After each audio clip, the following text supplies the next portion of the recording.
South ఇండియాలోనే అతి తక్కువ ధరలకే నాణ్యమైన రత్నాలని అందించే ఏకైక సంస్థ 6JVR.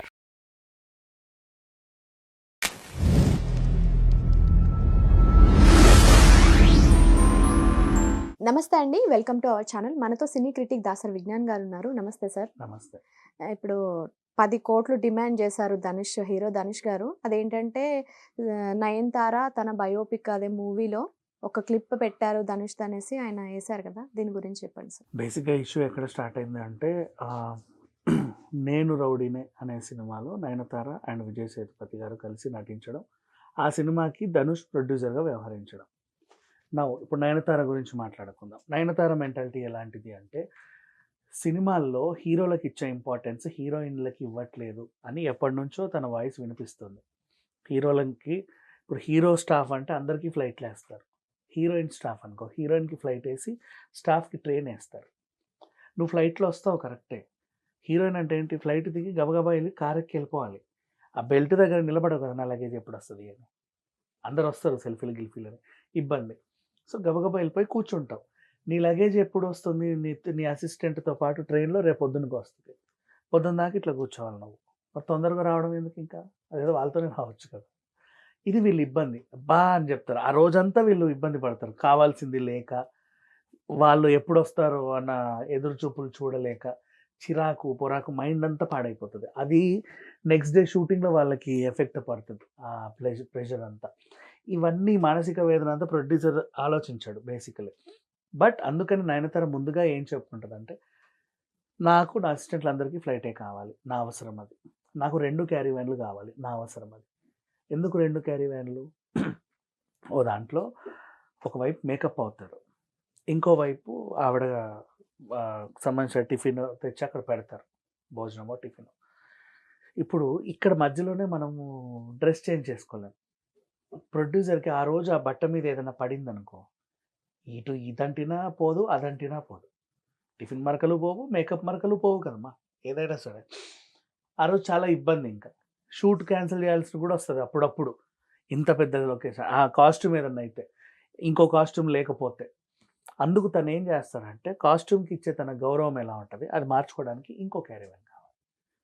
అక్కడ వాళ్ళు నీట్గా సెట్ చేసి ఓకే అనుకుంటే ఆ క్యారీవ్యాన్ దిగేసి డైరెక్ట్ సెట్కి వెళ్తుంది. మళ్ళీ మేకప్ దగ్గర రాదు.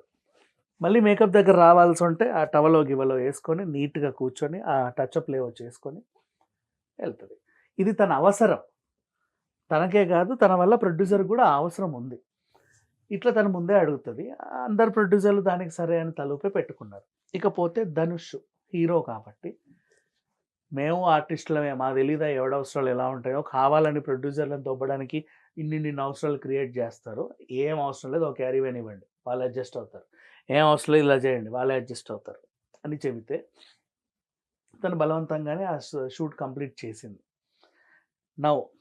నెక్స్ట్ అక్కడ వీళ్ళిద్దరికి ఎందుకు పడట్లేదు అంటే, ధనుష్కి అదేంటి కొత్త ఇంకో స్టార్ వచ్చాడు, అంత పెద్ద స్టార్ రోడ్డు మీద ఇంకా నిలబడి ఉన్నాడు, ఆయన క్యారీవ్యాన్ ఏమైంది? లేదండి మేడం గారు 2 క్యారీవ్యాన్లు తీసేసుకున్నారు. అదేంటి అట్ట తీసుకుంటుంది, 2 మనం ఒకటే కదా ఇచ్చాం. ఏం జరుగుతుందంటే, ఓ క్యారీవ్యాన్లో ఆమె గారు డ్రెస్ మార్చుకుంటున్నారు, ఇంకో క్యారీవ్యాన్లో వాళ్ళ స్టాఫ్ అందరూ కలిసి భోజనాలు చేస్తున్నారు. ఇప్పుడు ఈయనకి ఎలా మండింది, ఇవాళ రేపు హీరోయిన్లు ఎట్లా తయారయ్యాలంటే, వాళ్ళకు ఒక క్యారీవ్యాన్, వాళ్ళ స్టాఫ్ భోజనాలు చేయడానికి ఒక క్యారీవ్యాన్ కావాల్సి వస్తుంది, ఇలా ఉన్నారు అడగడానికి ఎవరు లేరని అన్నట్టు ఆయన మాట్లాడాడు. ఈమెకు అది హర్ట్ అయింది. తన అవసరం వేరు, అక్కడ క్రియేట్ అయిన వాతావరణం వేరు, ఈయన అర్థం చేసుకున్న విధానం వేరు. చెప్పుకోవాల్సిన అవసరం కూడా నాకు లేదా హెచ్చిప అని వదిలేసింది.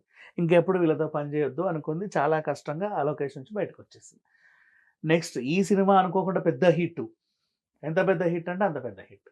ధనుష్కి మళ్ళీ ఇదే కాంబినేషన్లో ఇంకో సినిమా చేద్దాం అనుకున్నాడు. మేబీ దీనికి సీక్వెల్ కావచ్చు, ప్రీక్వెల్ కావచ్చు, లేదా ఇంకేదైనా కొత్త సినిమా కావచ్చు. నేను రానుపో నీ దగ్గరికి, నేను డేట్లు ఇవన్నీ కనేసి. ఎంత కోపం నీకు, నేను వచ్చి నిన్ను డేట్లు అడిగితే నాకు ఇవ్వవా? తోటి ఆర్టిస్ట్ అన్న గౌరవం లేదు, ప్రొడ్యూసర్ అన్న గౌరవం లేదు, ఉండు నీ సంగతి చెప్తే ఇంకోసారి ఎక్కడికి దొరకవా నువ్వు అని చెప్పి రాముడు పో అని మూతులు తిప్పుకొని వెళ్ళిపోయారు.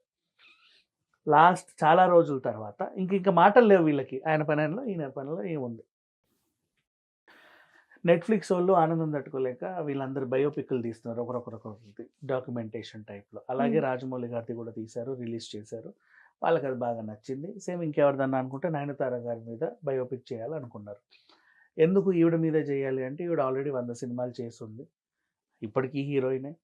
అండ్ తనకంటూ ఒక క్రేజ్ ఉంది. Star heroine. ఆవిడ గురించి చేయాలి అనుకుంది బేసికల్‌గా. తను కూడా ఓకే చెప్పేసింది. వీళ్ళెళ్ళి ఆ డాక్యుమెంటేషన్ తీసుకొచ్చి ప్రదర్శించి చూపిచ్చారు. మేడం చూడండి మీకోసం ఎంత గొప్పగా తీసామో అని.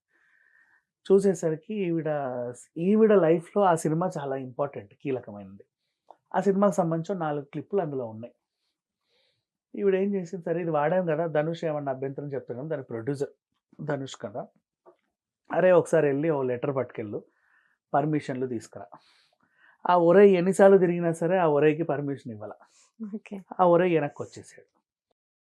మీరెళ్ళండి అని ఒక మేనేజర్‌ని పంపింది. ఆయన కూడా ఎన్ని సార్లు తిరిగినా ఆ మీరుకి కూడా ఇవ్వల. ఆ మీరు కూడా వెనక్కొచ్చారు. తరఫున ఇంకా నయనతార లాంటి వ్యక్తి ఇంకొకటిగా తన దగ్గర మేనేజరో ఇంకెవరో ఒక మంచి వ్యక్తి వెళ్ళాడు పర్మిషన్‌ల కోసం. అబ్బాయి చేయమని నేను. సరే పో ఇవ్వనంటున్నాడు కదా! సరే పీకేయండి అని చెప్పేసి ఆ 4 క్లిప్‌లు పీకి పడేసాం. అందులో ఐదో క్లిప్ ఒకటి ఉండిపోయింది. ఏంటా ఐదో క్లిప్ అంటే, ఇప్పుడు మనిద్దరం మాట్లాడుకుంటుంటే మనోళ్ళు వీడియో తీసి వాడి ఫోన్‌లో పెట్టుకుంటారు కదా! ఈ కెమెరాలు కాకుండా. ఓకే. ఈ కెమెరాలు ఏంటి, ప్రొడ్యూసర్‌కి సంబంధించినవి. నీ అసిస్టెంటో, నా అసిస్టెంటో పర్సనల్‌గా ఇలా తీసినవి ఉంటాయి కదా క్లిప్పింగ్‌లు. అది. ఓ 3 సెకండ్లు ఉంటే దాన్ని వాడింది.